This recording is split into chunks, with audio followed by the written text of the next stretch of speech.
company that takes care of my lawn maintenance, they just bill my credit card once a month and they come every week. And then when you get to winter season, things change. Maybe it's billed every other week, what that looks like.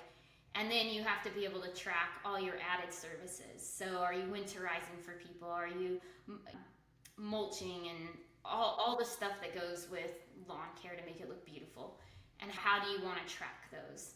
And I think that's the other thing that comes in with technology too. If QuickBooks isn't set up properly, are you tracking to say, hey, I mow this many lawns, or I fertilize this many? Do I put in new sod for them, or whatever that looks like? Are those services broken down, or are you just saying, hey, we did sales for the month? And so then it would almost be going back a couple of steps and saying, let's look at the financials and see what's going on reporting wise. What are things you need to track? Well, you need to track how many lawns, or all of the different services, and see what your true margins are. Because if there's certain services you're offering and the margin is pretty much non-existent, is it worth it to do that?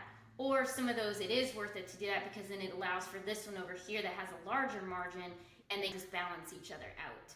And so being able to then have KPIs and all that fun stuff that comes with that, which I'm sure your son is like, hey, we can make dashboards and we can see what's going on. All of those. So I think it's a good thing to start looking at that, and how do you want to break that down, and then what technology is going to allow you to have the transparency into all the services that you do offer. And I'm sure even like your weekly lawn services too, like the company that I have, they send me a text message. Hey, so-and-so's on his way, should be there in the next 15 minutes. And then I get a text message of, hey, the lawn has been finished.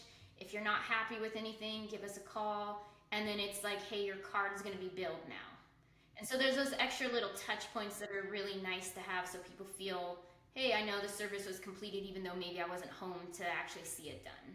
So being able, their experience to pay, or not even really having to pay, of just putting a credit card on the file, and you call them when the card doesn't go through or whatever, and that's it. So it's kind of the hands-off part of it. So there'd be a lot of things to just look into and to better understand what solutions are out there, what makes the most sense, because your customer's the best.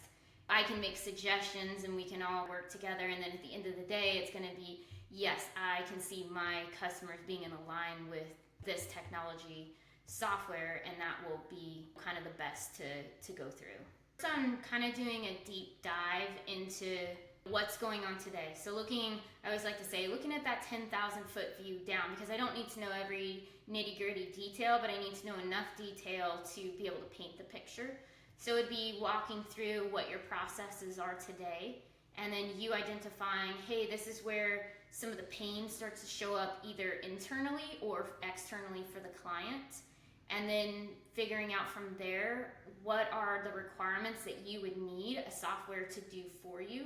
And then also what makes sense from a cost perspective. So looking at, hey, have you budgeted for this?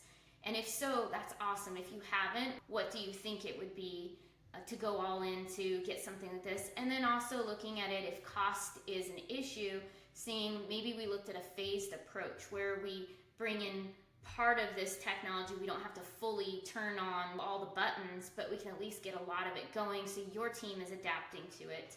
Because change is always, people are like, oh, this is so exciting. And then when they have to use it, they're like, I hate this, I hate my life. And we don't want that. We want to keep both sides, internally and externally, aligned and wanting to use whatever comes in. So there's that part of it. So then I get to understand and know who you guys are, and then help you guys articulate what you need to a vendor that would come in. And that way you don't get all those phone calls of, hey, you should try this, and it's not the right fit for you.